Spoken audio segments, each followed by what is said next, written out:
Welcome to Saturday's Warrior. I'm Trevor, and this is the channel where we talk all things BYU and Big 12. And we also talk a lot about conference realignment, especially as we are getting into the off season. And so that we're not always just hearing the same old Big 12 BYU slant on realignment, I am bringing guests on from the various schools across the ACC to come on and talk about their schools' unique perspectives in all of this realignment and how they see things shaking out. And we started this series off with an interview with Jesse from Plant the Spear to talk about Florida State, since they are definitely at the center of this next wave of realignment. And we had a great conversation and went on really long, so we broke that down into a couple videos. So if you haven't already, please go check out the first part of that conversation. And also, please be sure to go down into the show notes and find out, or for all the information on how you can go follow Jesse and all of his content, especially if you're a Florida State or ACC fan. Go check him out and follow him. So now let's continue on with the conversation. Realignment is all about football primarily, Right. and there, if we look at the ACC, there's not a. I mean, when I think of the ACC, I think of a basketball conference first. Like, there's Yep. not a lot of strong football brands, as you just pointed out, and so Florida State. So we feel like most likely has a home. It's how it shakes out if they're able to make it work out with the SEC. Otherwise, the Big Ten.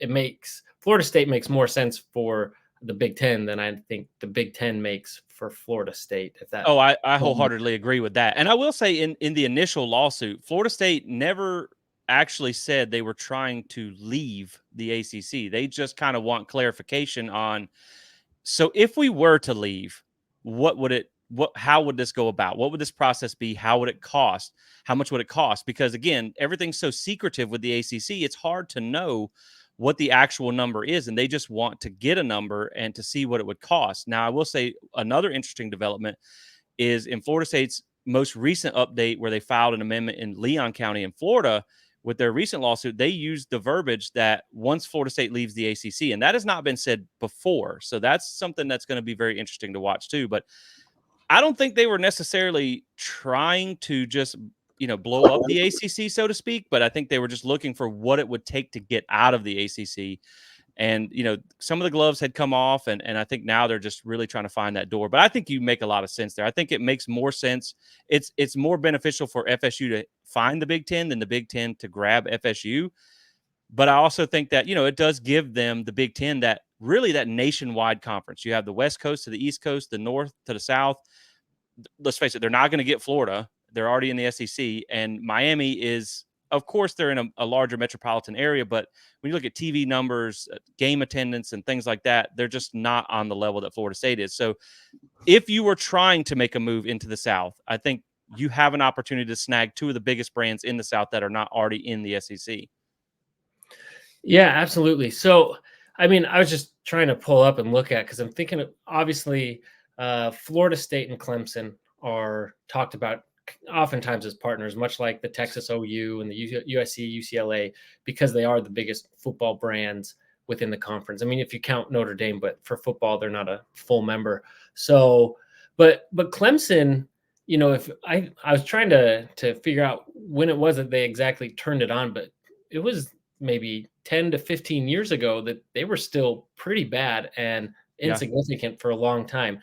Whereas you talked about this downstretch for Florida State, recently, that Florida State was still a big brand and Right. still drew, eyeballs. And I just wonder if Clemson, do they have that same kind of staying power? Yeah, obviously this last decade they were huge, but who are they? Who are they one if as we've already seen some signs that maybe there's some slippage. There's talk of Dabo Sweeney not really playing with NIL, not really messing with a lot of this new stuff you have to do Yeah. with recruiting, and that there could be some slippage there in their performance. So let's say they slip to becoming, a mediocre football team to even a bad football team again, and they go to what they were prior to these running off these championships.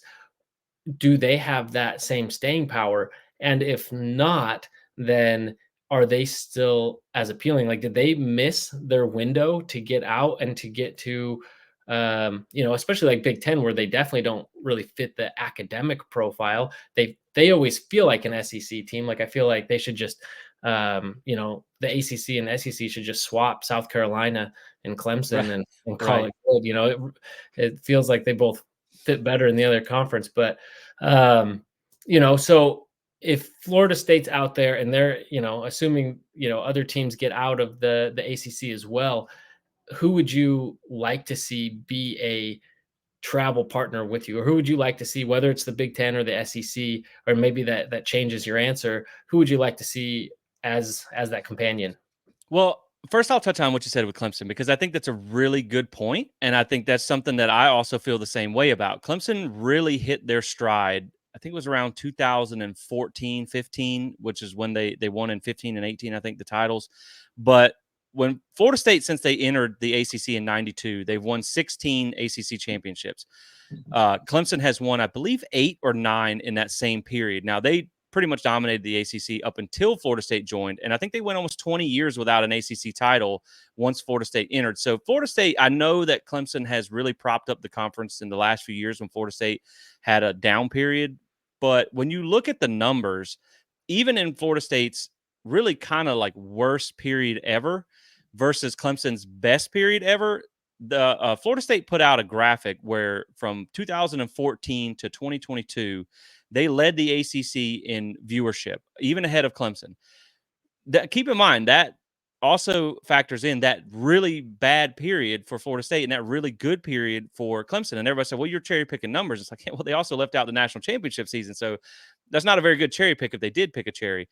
But when you look at what Clemson did, and I do think there is a little bit of staleness at Clemson right now with Dabo, and I mean, you're arguing with fans on call-in shows and things like that.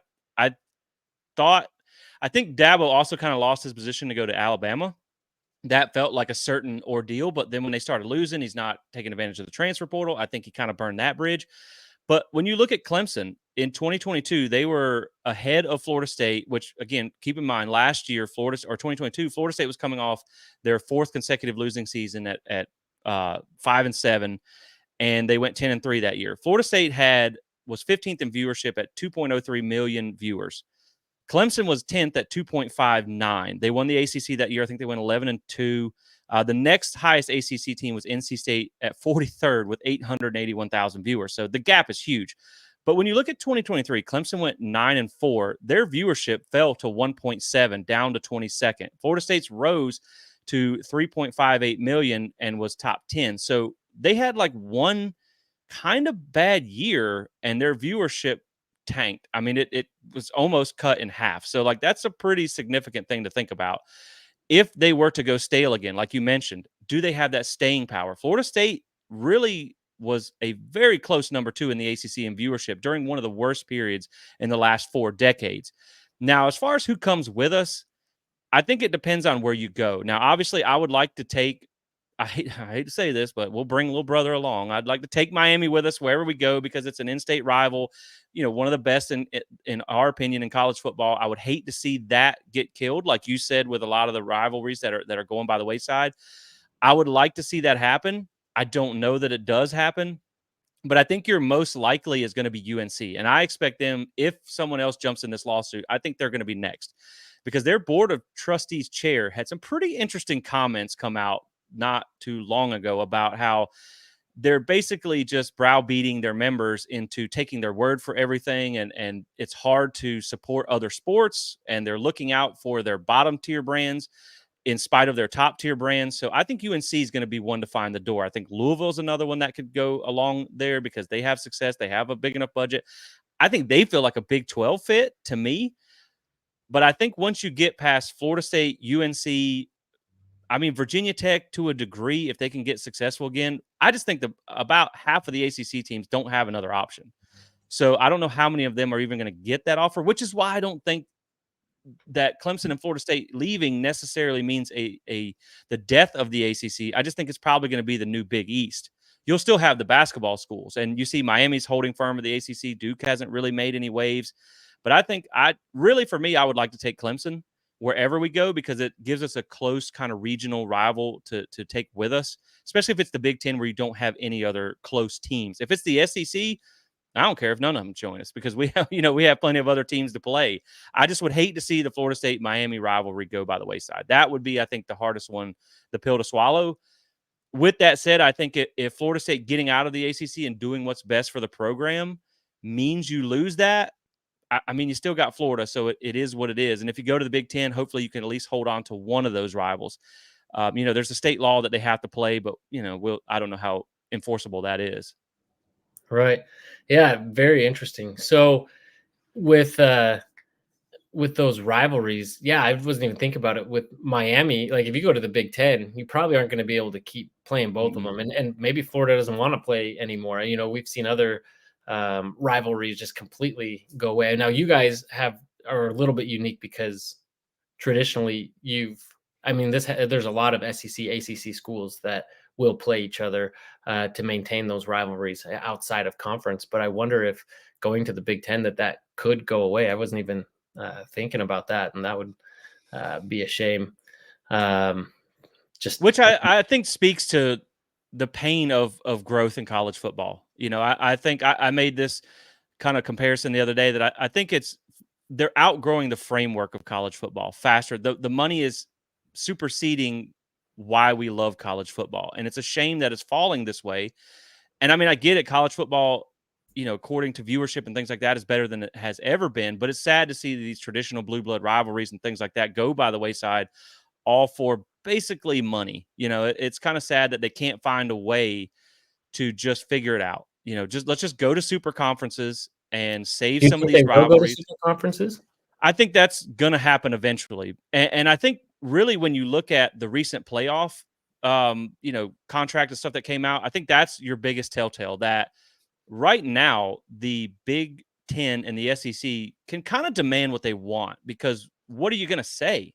They have 90% of the best teams in college football. So if they were to say, if the ACC or whoever were to go to that negotiating table and say, no, man, we're not in favor of this.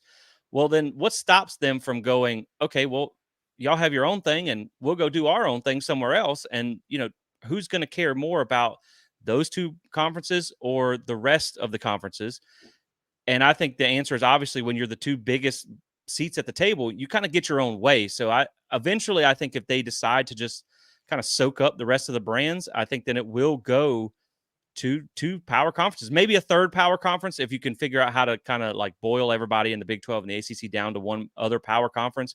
But I mean, if you get Clemson and Florida State out of the ACC, and then I think eventually Notre Dame's hand is going to be forced. I think they are going to have to join. I think it's going to be the Big 10. The ACC commissioner said last year that they felt they were in a good place with Notre Dame.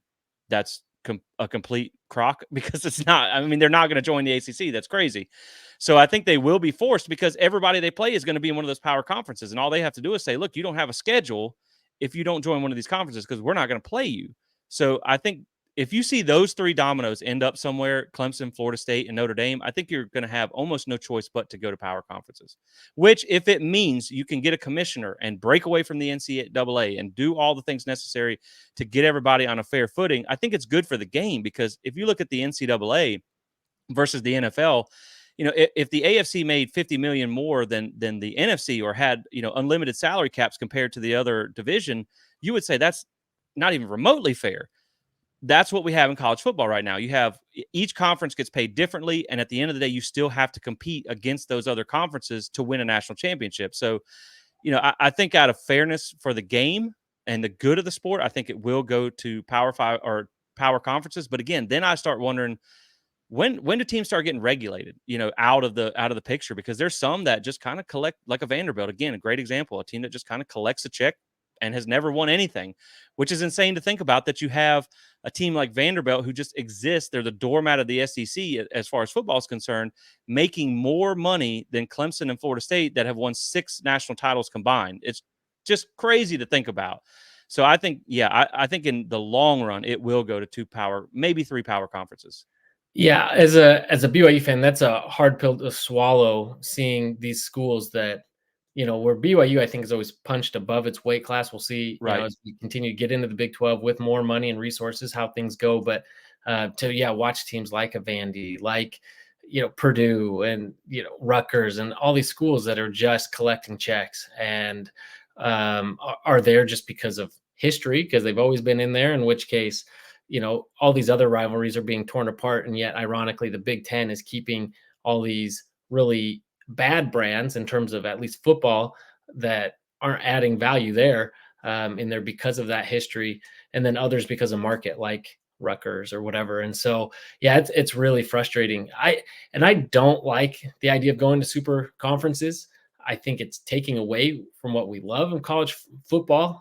If it does go that way and it does separate, I hope that is football independently, and that the rest of the sports can Right. kind of go back to how it was, or at least some form of that, to more regional rivalries and reestablishing that, and let football do its own thing. But because at some point with football, if you're only like, hey, we're only these certain schools, I get, and we're only representing this bunch, like at that point you're disenfranchising so much of the country, so many of the fan bases, Right. that are they going to be engaged in that? Because if we want to watch professional football, I don't know if you've heard of it, but there's this thing called the NFL. It Yeah. exists, and Exactly. so it'll never be the NFL, even though they're moving to an NFL type model, and they're huge brands. But when like Clemson and Alabama play, it was fun the first time, for me at least, because it was like, yeah, let's watch Clemson. They haven't been good in a long time. Let's see them come in and beat Alabama. That's what I want to see. So I'm invested in Right. that.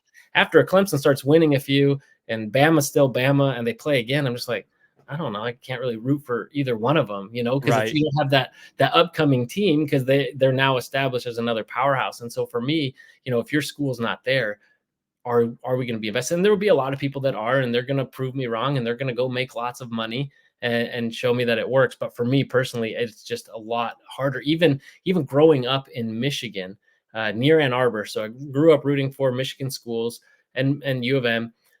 Watching them go to the playoff, which I've got to say, by the way, you guys were hosed. I'll let me get Appreciate that. um, that sucked. Talk about TV money ruling everything. That is a prime example right there. But I watched Michigan go win a championship. Yeah, it was really cool. That's who I was rooting for. But it was not the same. Like, obviously, if it had been BYU, it would have been so much better. Like, it was cool, but Right. I don't have the same level of investment to Michigan that I do to BYU. And so I just wonder, how many other people will start feeling like that. Right now it's cool because we're all still kind of connected, but if it Right. breaks away, I don't know if that'll still exist. For you, I guess you don't really have to worry about it, because you'll most likely, Florida State, I can't see being left out of any super conference. So Right. Well, I think you hit the nail on the head too, with football being its own thing, because I mhm. think that's easy to break off into the power conferences or super conferences. I would like to see the smaller sports stay in their respective conferences, kind of like it's set up now, like you talked about. Because again, I mean, yes, it's fine for football. You play 13, 14 games a year. But what about baseball? What about swimming? What about track and field? That now, you have to fly your track team from New Jersey out to California to go play in a Big Ten track meet or something like that. And it just doesn't make a lot of sense for the other sports. So I agree with that too. And the only thing I will say is, if you were, because everybody want a parity in college football, that's what we all want. And that's, I think it's good for college football that we're going to the 12-team playoff. Will it probably still be the same 6-8 teams? Yeah, probably. But for me, I always kind of wonder, like, if you're, say, I live close to App State. If you're an App State fan, it's fun to upset Michigan. It's fun to upset, Texas A&M and all that stuff like they did. But I almost wonder, for fans of that fan base, would you rather break off into your own league where you know that you have a pretty good shot at winning, like I hate to call it Division II, but like Division 1A national championship, even though it wasn't the big boy national championship, but at least you have a chance to do something besides go play in, the Meineke Car Care Bowl or whatever at the end of the year, because you're one of the better G5 teams. But you're probably not going to beat a brand like Alabama and Georgia that just has unlimited resources, which I do think it will be interesting from the Big 12's perspective. Like with you guys, I want to see how these Group of Five transition teams are doing with Power Five money. Now, we know that money's not to the level of the Big Ten and the SEC, but you imagine it has to help. And this was a conversation that we had with Central Florida, where it was like they wanted to be part of the Big Three in the state of Florida, which is Florida State, Miami, and Florida. And we're like, not as a G5 team. You have to go compete against Power Five competition. their first year in Power 5, they went 1-7 against non-transitioning Big 12 teams. I think they went 5-7 overall, but 4 of their wins were against former G5 teams. So it's like, maybe if you guys prove at Central Florida that you can win at a Power 5 level and you get more resources, then you could see them step up. But you just worry about basically everybody not in the Big 10 and the SEC. By the time those resources catch up, you've already been lapped a few times because the gap is going to continue to widen. And then even with the playoff structure, they have the clause in there now where it's going to be revisited in 2028 and possibly even sooner if more conference realignment happens, which kind of tells you through the tea leaves that they think it's going to happen. You're already disadvantaged by being in the middle two conferences, as they're now calling them. What happens if you lose Florida State and Clemson out of the ACC? You're probably going to drop to just one automatic qualifier bid. So I think it's, I understand both sides of it. And it's easy for me to say from a Power 5 kind of bigger brand school that I would like to break off in the super conferences. But I just wonder where, that the other subset of fan bases would be. Like, would you rather have your own type of thing to be more competitive in, or just continue to try and chase the giants? Are you asking as far as like the Big 12? It's just thinking out loud, like, where they would want to be. No, I mean, that's a good question. And it kind of depends too, I think, Big 12, like what happens with the ACC. Because if they do somehow, if they're able to manage to get the Pitt and the Virginia Tech and the, whoever else, Louisville and NC State, like those are 4 that are often mentioned. It may be some other combination of schools. Let's say those end up with the Big 12. Well, the ACC, if it's able to stay together, is it going to essentially be a group of 5, whether they merge or do their own thing and just, they go poach other conferences, however it ends up. If the ACC exists, it won't really be at a Power 5 level anymore. Mm-hmm. I don't even know if it'd be able to keep that name.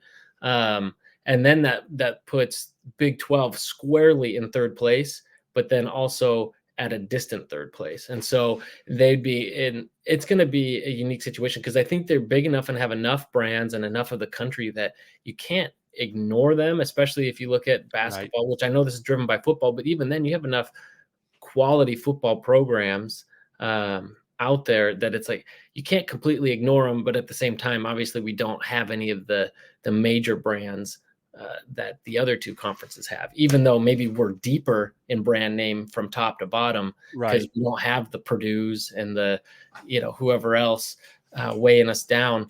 So I don't know. It's going to be interesting. I think Big 12 is resigned to that. Hey, we're going to be in 3rd place. It's just how distant of a 3rd and how much ground can we make up. But if we do another wave of realignment and the SEC and Big 10 get first dibs on the ACC, and even if the Big 12 can come away with some good brands, like you mentioned, Virginia Tech, that used to be a really solid football brand. They every year they're top 15 somewhere. They'd usually have some embarrassing losses along the way, but they're always a solid brand. But now even if they are able to reestablish that, is that really enough to move the needle for the Big 12? Yeah, maybe Big 12 gets better, but the gap is still getting wider because the other 2 conferences are getting that much better faster. And so, I don't know. It's a tough spot to be in, and it's a really weird place to watch the sport right now. And I think we're all waiting on pins and needles and, and to see what happens. It's exciting, but it's also, I think, frustrating and sad. So I really don't know what to make of it anymore. I agree, but at least I will say, as far as the Big 12 perspective, you guys have an aggressive commissioner, which is good. Yeah. Ours, I feel like, really kind of sat on his hands too long during realignment, and then we just kind of swept up the leftovers from the Pac-12 and SMU. So I think you guys, if he's aggressive, if the ACC gate gets opened, you could certainly grab Pitt, which brings back the Pitt-West Virginia rivalry, which I think would be good for the conference. Louisville would be a good grab. Virginia and Virginia Tech, probably, from what I've heard, like state legislature-wise, like they will probably go together. So that may be a package deal as well. And for everyone who feels necessarily bad for the ACC, just keep in mind the ACC kind of killed the Big East when they took their 2 top brands in Miami and Virginia Tech. And as far as the rest of the ACC goes, there are some quality programs. I mean, NC State, they're a perennial 9-win team. They've only had 1 10-win season in program history, which is a really mind-boggling stat. But I still think there are some brands in there that are worth grabbing from a football and basketball and even baseball perspective, like you mentioned, as far as kind of the big three sports go. Although, like we said, it's being driven by football. But again, I think at the same time, when you look at the ACC, a lot of these teams, they had the same budget that Florida State had, that Clemson had. They could have devoted the same amount of resources to football to be as successful as Florida State and Clemson had, but they chose not to. And so now I think it's like if they end up getting lost by the wayside because the free lunch is over, then I think it is what it is. They had the same opportunity as those two brands did as well. They just put all their money into football. So like you said, I mean, it's an evolution of the game, and I think it's unrecognizable from the sport that we used to have with NIL and transfer portal, and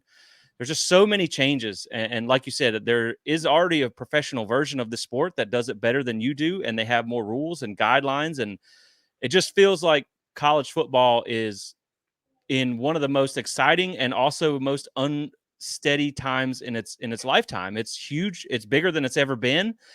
It also feels like we're being held together with bubblegum and duct tape. You know what I mean? Because there's no rules. There's no one looking out for anything. It's just kind of a every man for themselves world. And I think we're at a very crucial time in college football as a sport to see which way it goes. And I think it's unrecognizable from 10 years ago. And it may be unrecognizable 10 years from now from where we're at currently. But it's going to be an interesting ride along the way. That's for sure. Yeah. And you mentioned the ACC essentially killing the Big East, which is true.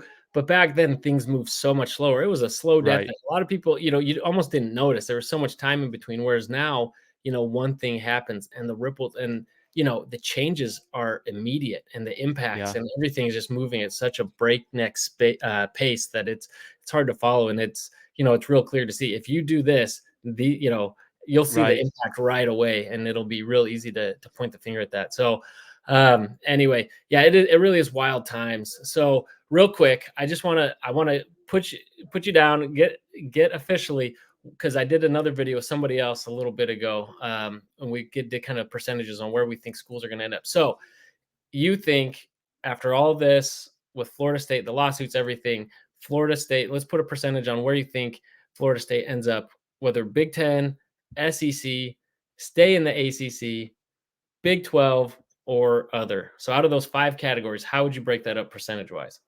I would say the Big Ten is probably, it's going to sound high, but probably somewhere around 60 to 70%. Everything I've heard from, through the rumblings and all this stuff, it's the Big Ten. It's always been the Big Ten. I think the SEC conversations has come along a little bit stronger now later on. I think Clemson is probably, if 2 to 3 brands get poached, I think Clemson is more of a natural fit to the SEC. If they're willing to take that second team in South Carolina, just as far as like academics and things like that go. I think Florida State, I would say 60% probably to the Big Ten. I would say about 30% to the SEC, and then I would keep staying in the ACC at around 10%. I think it's just with the recent verbiage in their lawsuit where they said, basically once FSU finds their way once they're out of the ACC, I don't think they're willing to settle for staying any longer.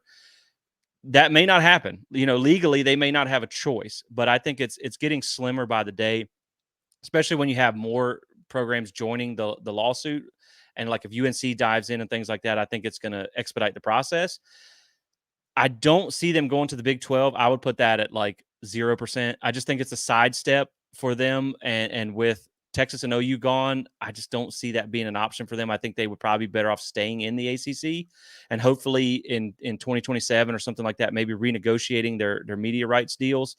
But I would say 60% Big 10, 30% SEC, 10% stay in the ACC. And it just depends, man. I think if they find a way out of this grant of rights, and I'll say this too, if they find a way out of this grant of rights, this is absolutely massive for the sport because that means almost every grant of rights could be violated. Now, you might not have, I think the reason to violate your grant of rights is getting slimmer and slimmer because why are you going to leave the SEC? Why are you going to leave the Big Ten? But, say the SEC or the Big Ten calls BYU and now you have, okay, well, they got out of their grant of rights. Can we get out of ours? And so I think it'll be a massive shift for the sport if the grant of rights gets violated or nullified or whatever the case may be. But I think the Big Ten is going to be the ultimate landing spot. to my dismay a little bit. I would rather go to Death Valley in Baton Rouge than go sit in, Penn State, cold weather or something like that. But as long as it's not the ACC, I guess I'm good with it. Okay, and so put a date or at least a year when you think that Florida State is out of the ACC. I would say now, one thing to keep in mind is from what they said last year, and I don't believe this has changed. So August 15th, which also happens to be my birthday, so I'm kind of waiting for like a good birthday present. They have to put in writing that they intend to leave the conference by August 15th to be able to be in there the next year. So regardless, they're going to be in 2024. I think it's going to be 2025. Now, this thing moves slow, but again, the important dates, like I mentioned, is that option that ESPN has to pick up. They're probably going to want to know what they're getting when they sign this extension. So they may want to close up this lawsuit before that 2025 date. But I think Florida State will be, and from what I've heard, there are definitely scheduling contingencies for them to be added to the Big Ten in 2025. So I would say 2025, they're in the Big Ten. That would be my best guess. All right. Well, we will wait and see what happens. Hey, Jesse, I really appreciate the time. It's been insightful, and even though I hate what's happening in college football, I wish you guys and traditionally I've rooted against all Florida schools. I can't Right. remember all the reasons why, but for whatever reason, from younger, but I do wish you guys the best as everyone figures out what's going to happen next. Yeah, most definitely. I mean, for me, it's like I understand that we want to do the best for FSU and the brand and all that stuff. But at the end of the day, I just really hope that through all this, we figure out what's best for the game, and somebody at some point, whether it's Greg Sankey, who's just I guess the commissioner of the year and just I mean gets everything for the SEC. They seem to get what they want. Whoever it ends up being, I hope we end up with a commissioner so somebody can rescue the sport from where it's headed. And that's really for me at the end of the day. I want FSU to end up in the Big Ten and the SEC and all that, but I just want someone to save college football because it's too beautiful of a sport to let just get run off the rails with the current trajectory that we're on. Yeah, yeah, absolutely. I hope so too.